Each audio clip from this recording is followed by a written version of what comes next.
सभी को नमस्कार। मैं मनोज मिश्रा आपके अपने YouTube चैनल पर आप सभी का हार्दिक स्वागत करता हूं। दोस्तों, हम शिक्षण विधियों के बारे में पढ़ रहे हैं। रीट परीक्षा के अंतर्गत शिक्षण विधियों में हिंदी एवं संस्कृत भाषा में एक टॉपिक जुड़ा हुआ है, वह है भाषा शिक्षण में मूल्यांकन। आज हम इसी मूल्यांकन के बारे में पढ़ेंगे कि मूल्यांकन क्या है, मूल्यांकन परीक्षा से भिन्न है अथवा परीक्षा का ही एक रूप है, मूल्यांकन की क्या विशेषताएं होती हैं, मूल्यांकन के क्या उद्देश्य माने जाते हैं, मूल्यांकन के भेद और उपभेद कितने होते हैं, इन सभी के बारे में हम इस वीडियो के माध्यम से अध्ययन करेंगे। तो आ जाइए, सबसे पहले हम लेते हैं कि मूल्यांकन होता क्या है, मूल्यांकन शब्द कैसे बना है और मूल्यांकन शब्द का अर्थ क्या होता है। तो देखिए दोस्तों, मूल्यांकन शब्द जो है वो मूल्य प्लस अंकन, दो शब्द इसमें मिल रहे हैं। मूल्य शब्द है, एक अंकन शब्द है। मूल्य प्लस अंकन के योग से मूल्यांकन बना है। इसका शाब्दिक अर्थ देखें कि मूल्यांकन का शाब्दिक अर्थ क्या होता है। तो शाब्दिक अर्थ है मूल्यों को मापना, मूल्यों का मापन ही मूल्यांकन कहलाता है। अर्थात क्या कह सकते हैं कि पाठ्यक्रम में निर्धारित उद्देश्यों और मूल्यों की ओर छात्रों की प्रवृत्ति एवं प्रकृति का आकलन करना ही मूल्यांकन कहलाता है। हमारा पाठ्यक्रम है, पाठ्यक्रम में कुछ उद्देश्य निर्धारित होते हैं, उनकी ओर छात्रों की प्रवृत्ति कैसी है, प्रकृति कैसी है, उसका हम जिसके द्वारा आकलन करते हैं वही मूल्यांकन कहलाता है। अभी हमने एक बात बोली थी कि मूल्यांकन परीक्षा का ही एक रूप है अथवा परीक्षा से भिन्न है। तो देखिए, परीक्षा और मूल्यांकन दोनों अलग अलग तथ्य हैं, अलग अलग चीजें हैं। क्या अंतर होता है दोनों में? पहले परीक्षा क्या है, तो देखिए, किसी भी विषय विशेष अथवा समस्त विषयों में अर्जित ज्ञान को अंकों के माध्यम से जांचने की प्रक्रिया परीक्षा कहलाती है। यह केवल छात्रों के ज्ञानात्मक क्षेत्र का परीक्षण करती है। कोई भी विषय हम ले लेते हैं या सभी विषयों को ले लेते हैं, सभी विषयों में साल भर में हमने क्या ज्ञान अर्जित किया, उस ज्ञान को अर्जित करने का मापदंड अंकों को बनाया जाता है। तो यदि अंकों के माध्यम से अर्जित ज्ञान को जांचा जाता है तो उस प्रक्रिया को हम परीक्षा के नाम से पुकारते हैं। और यह परीक्षा केवल ज्ञानात्मक क्षेत्र का परीक्षण करती है कि कितना ज्ञान हमने अर्जित किया है। जबकि इसके विपरीत मूल्यांकन क्या है कि छात्र के ज्ञानात्मक, भावात्मक, क्रियात्मक इत्यादि सभी क्षेत्रों का परीक्षण जिस प्रक्रिया से किया जाता है उसे हम मूल्यांकन कहते हैं। देखिए, मूल्यांकन परीक्षा की दृष्टि से व्यापक हो रहा है। परीक्षा की दृष्टि से तुलना करें तो मूल्यांकन का क्षेत्र व्यापक है। परीक्षा में केवल ज्ञानात्मक क्षेत्र का परीक्षण होता है और इसमें मूल्यांकन में ज्ञानात्मक भी आ गया, भावात्मक क्षेत्र भी आ जाता है, क्रियात्मक क्षेत्र भी आ जाता है। तो ज्ञानात्मक, भावात्मक, क्रियात्मक किसी भी क्षेत्र का अपन परीक्षण करते हैं, उसका परीक्षण जिस प्रक्रिया से किया जाता है वही मूल्यांकन कहलाता है। तो हम कह सकते हैं मूल्यांकन का क्षेत्र परीक्षा से व्यापक होता है। परीक्षा का क्षेत्र केवल ज्ञानात्मक है, सीमित हो गया, और मूल्यांकन व्यापक हो जाता है।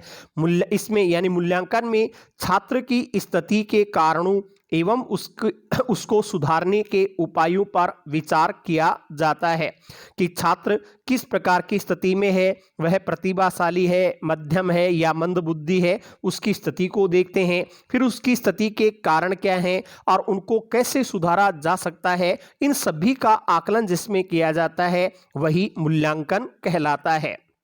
फिर देखिए, मूल्यांकन प्रक्रिया का सतत चक्र कैसे चलता है, किस प्रकार से लगातार मूल्यांकन होता रहता है। तो इसमें कहते हैं शिक्षण प्रक्रिया निरंतर चलने वाली प्रक्रिया मानी जाती है। शिक्षण रुक रुक कर नहीं चलता, निरंतर कंटिन्यू रूप में शिक्षण की प्रक्रिया चलती रहती है।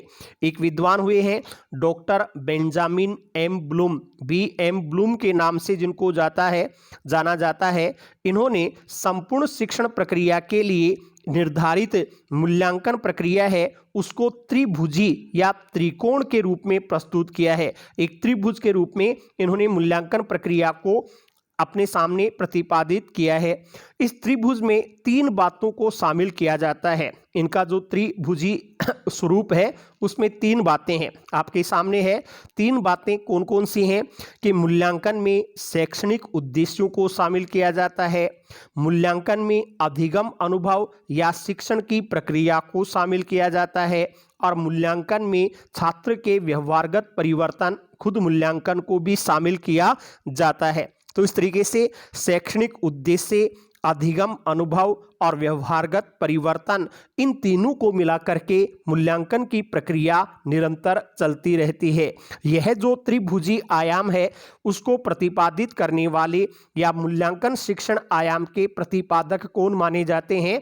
B.M. Bloom, Benjamin M. Bloom जिनका पूरा नाम है, वे इसके प्रतिपादक माने जाते हैं। अब चलते हैं कि मूल्यांकन के उद्देश्य क्या होते हैं, मूल्यांकन क्यों किया जाता है।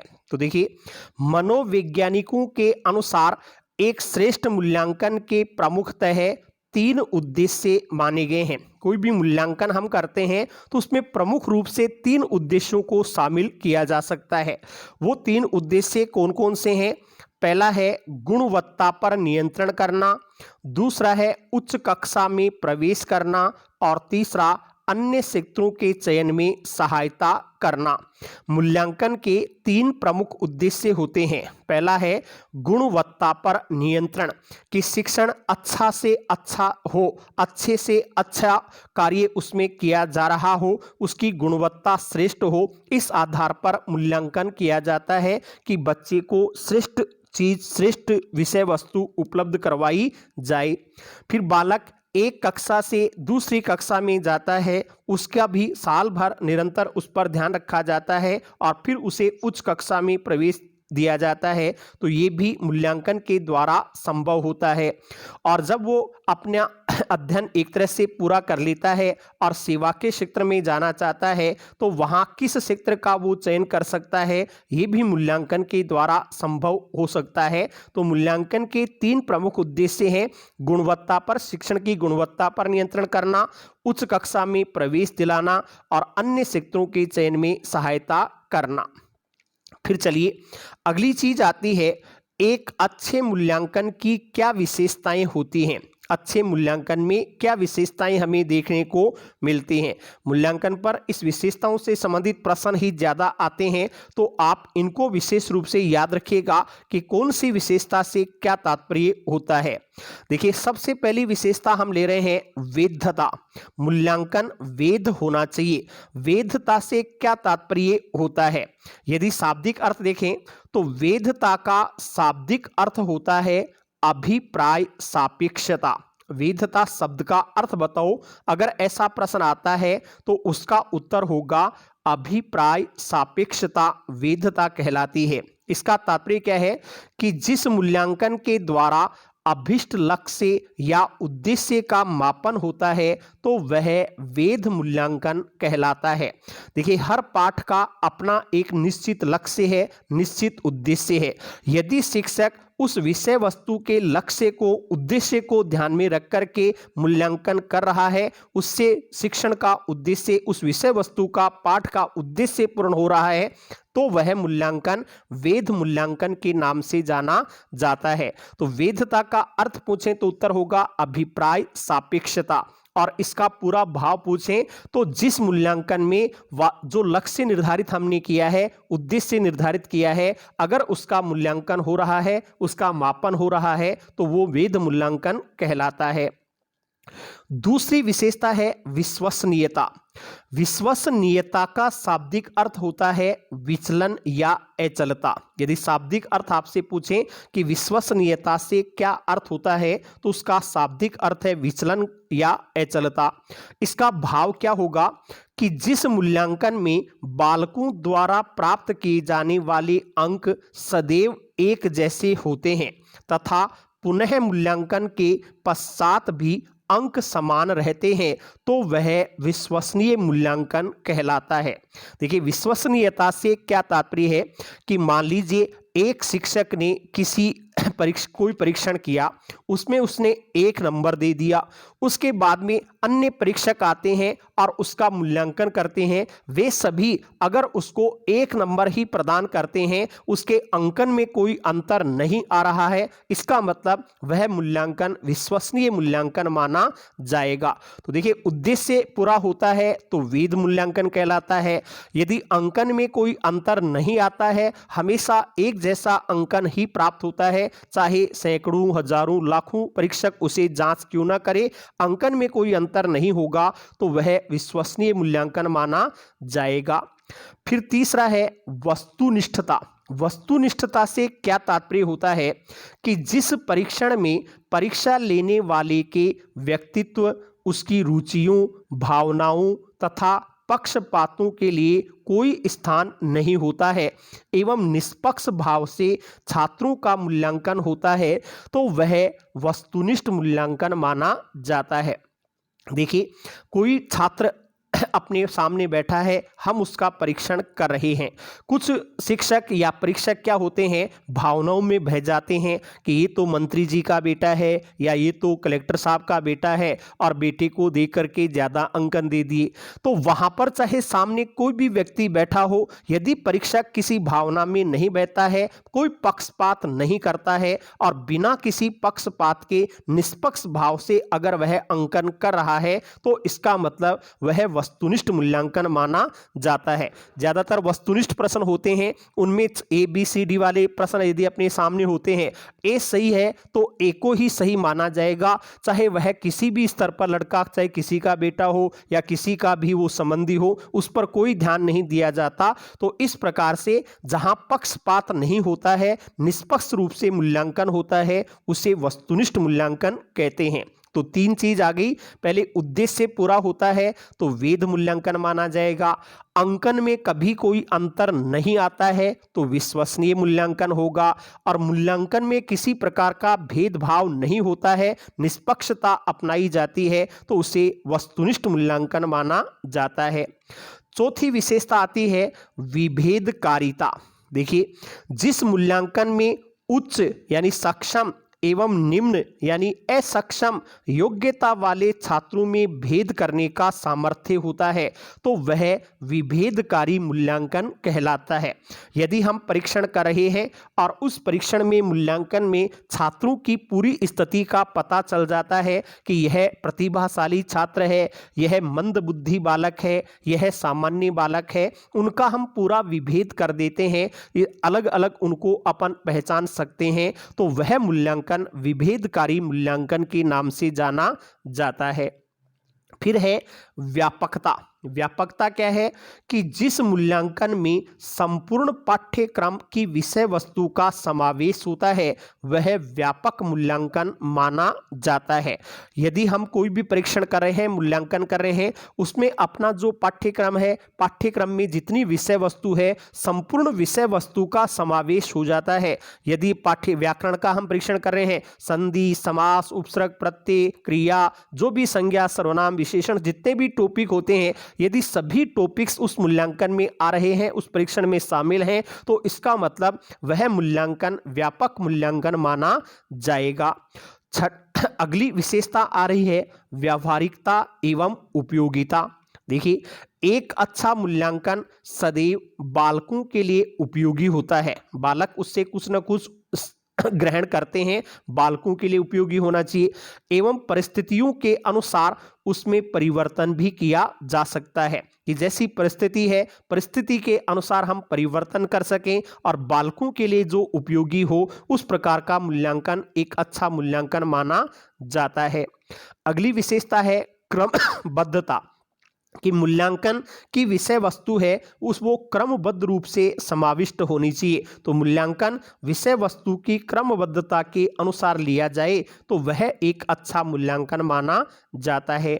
और एक है मितव्ययता। मितव्ययता से क्या तात्पर्य है कि जिस मूल्यांकन में धन अधिक नहीं लगता है, समय अधिक नहीं लगता है, तो वो मितव्ययी मूल्यांकन माना जाता है। तो मूल्यांकन हमेशा मितव्ययी होना चाहिए, कम खर्च वाला होना चाहिए। तो ये मूल्यांकन की कुछ मुख्य विशेषताएं हैं। ज़्यादातर प्रश्न जो हैं वो ऊपर वाले 3-4 विशेषताओं पर आ जाते हैं। वैधता क्या है, विश्वसनीयता क्या है, वस्तुनिष्ठता क्या है और विभेदकारिता क्या है। तो सभी का थोड़ा थोड़ा एक एक वाक्य में याद रखें।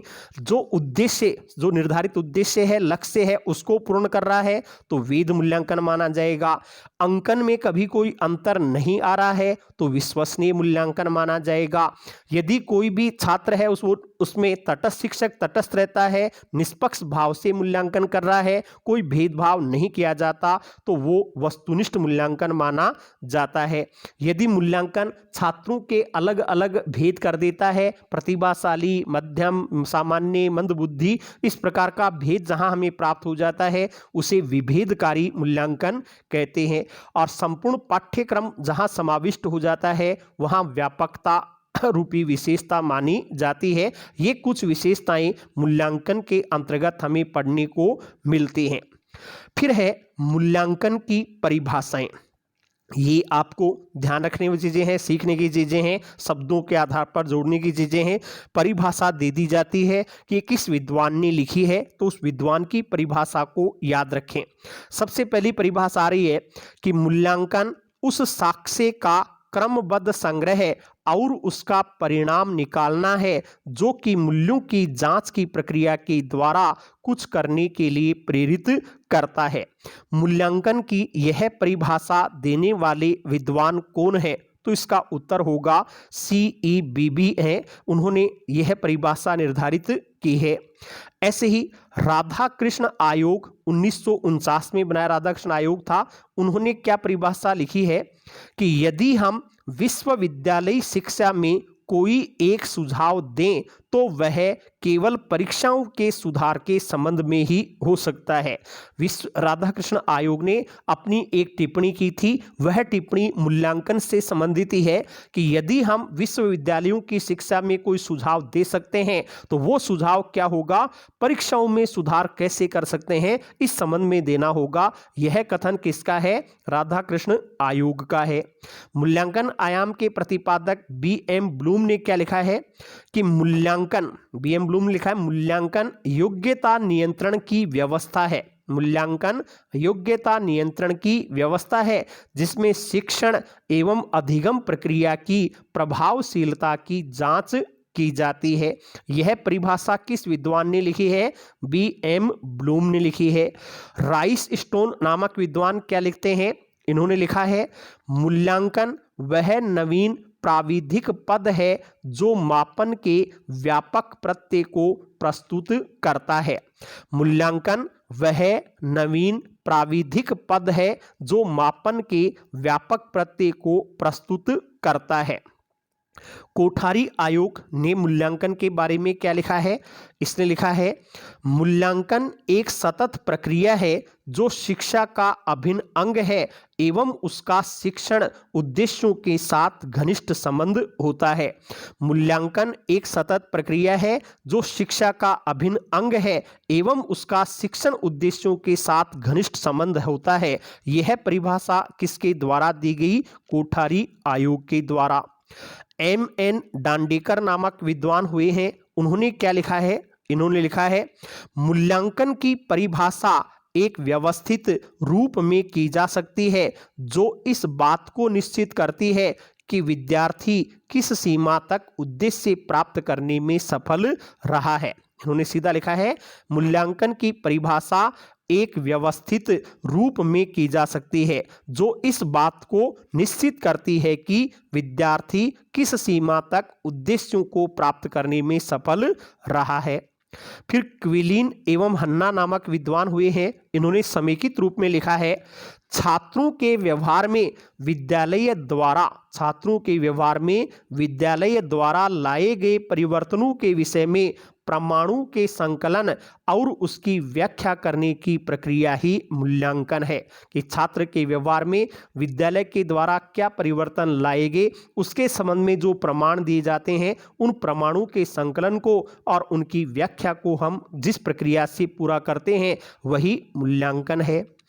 ब्रैडफील्ड एवं मोरडेक नामक विद्वान हुए हैं, उन्होंने लिखा है मूल्यांकन किसी सामाजिक, सांस्कृतिक अथवा वैज्ञानिक मानदंड के संदर्भ में किसी घटना को प्रतीक आवंटित करना है जिससे उस घटना का महत्व अथवा मूल्य ज्ञात किया जा सके। मूल्यांकन किसी सामाजिक, सांस्कृतिक एवं वैज्ञानिक मानदंड के संदर्भ में किसी घटना को प्रतीक आवंटित करना है जिससे उस घटना का महत्व अथवा मूल्य ज्ञात किया जा सके। यह परिभाषा किस विद्वान ने दी है? ब्रैडफील्ड एवं मोरडेक ने। फिर रेमर्स एवं गेज नामक विद्वान आते हैं, उन्होंने क्या लिखा है?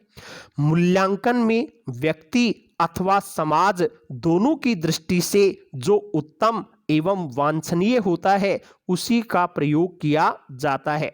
व्यक्ति और समाज दोनों को दृष्टि में रखा जाता है और दोनों की दृष्टि से जो उत्तम है, वांछनीय है, उसी का अगर प्रयोग करते हैं तो उसे मूल्यांकन कहते हैं। ये परिभाषा किसने दी है? रेमर्स एवं गेज नामक विद्वानों ने।